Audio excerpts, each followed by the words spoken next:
We're coming to you this week from the front lines of the Syrian-Israeli border, and behind me you can see some of the thousands of Syrians who have fled the recent fighting. It's just the latest humanitarian crisis here in the Middle East, and the crisis has presented for Israel both problems and opportunities. The fighting centered on the southern city of Dara, where Syrian troops pounded rebel positions. The offensive combined Syrian ground troops with Russian air power to regain control of southwestern Syria along the Israeli and Jordanian borders. That's an area that recently had been part of a U.S.-backed truce. The fighting created a humanitarian crisis in southern Syria. The UN estimates more than 300,000 Syrians have been displaced by the conflict. This drone footage shows the camp set up to house these people. This activist called the conditions deplorable. Israeli Prime Minister Benjamin Netanyahu addressed the crisis at his weekly cabinet meeting.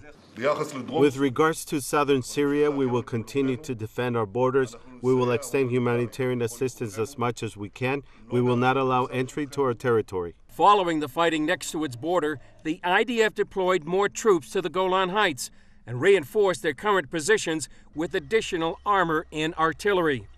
In addition to increasing its military presence, the IDF launched a humanitarian operation to assist Syrians caught in the fighting.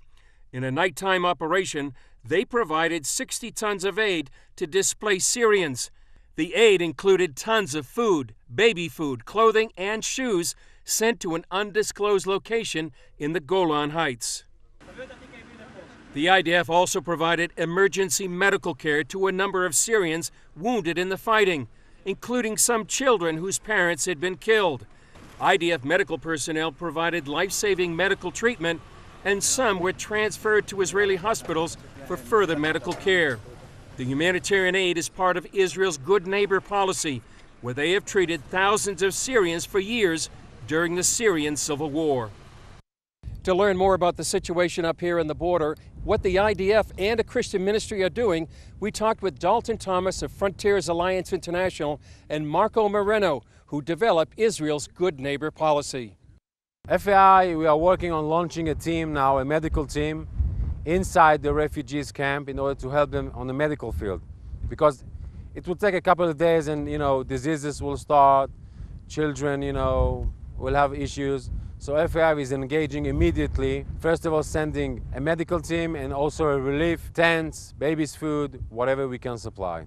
Right now it's critical to engage the issue of displacement and the refugees on the ground because it's the hottest months of the year right now. So in terms of dehydration and hunger and medical issues, we're seeing a mounting, escalating humanitarian crisis. And now is the time for believers to engage. The door is open, we have the access, we need to engage. FAI has sent medical teams inside Syria for more than a year. In the end, it's Jews and Christians helping the Muslims. I think it changed the hearts and minds of people here because they finally realized that Christians and Jews are not so bad people. They came in the toughest hour of their life, the Muslim side, and helped them. I think it's beautiful. We've experienced nothing but hospitality, kindness, and warmth. And the reception is, we've been working in conflict zones for a while now. I've never seen anything like this. So yes, Syria is the most dangerous place on earth for sure, but it's also the most hospitable place on earth. The Syrians, when they came first time, they were surprised because they saw Arabic language on the signs. On the road, they said, how come it's in Arabic here? They say, hey, we have 1 million Muslims living in Israel, part of us, civilians. And then they will go to the hospital. They will see a Christian doctor, a Muslim doctor, a Jew working together. So they will say, hey, this is not what we have been told, that you guys, the big Zionist enemy, and here you are saving our life. Would you say this is a field white unto harvest? This is a field that is ripe and white unto harvest. The Lord said, don't say 4 more months till harvest. And I think that's the word of the Lord for right now. Don't say 4 more months. Don't say in the future. The door is open. We need to engage now. They should know that the IDF is the moral army you can find in the world. We help the enemy each night. And now a Christian ministry, FAI, is partnership with the IDF doing the same. So in a way, the IDF had a torch and he wanted to pass it on to someone. and only Christian ministry came and engaged to the Muslim community. I think it's beautiful. I think the American, if I'm an American, I can be proud of the Christian ministry doing that. If I'm an American that likes Israel and bless Israel, so he can be proud in the IDF with the Christian ministry helping the Muslims.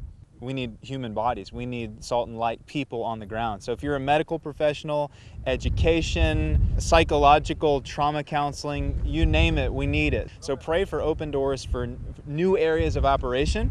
Pray for resourcing. Resourcing is our biggest burden right now. It's the thing that, it's the most daunting thing, is funding it. And then finding the kind of people that are suited for this kind of work, because you can't just be a good medical professional or a good leader or a good whatever. It's a challenge. You need the right kind of person to engage this kind of environment. So if that's you, apply. If you're burdened by this, please pray with us and pray that the Lord would thrust forth laborers into this.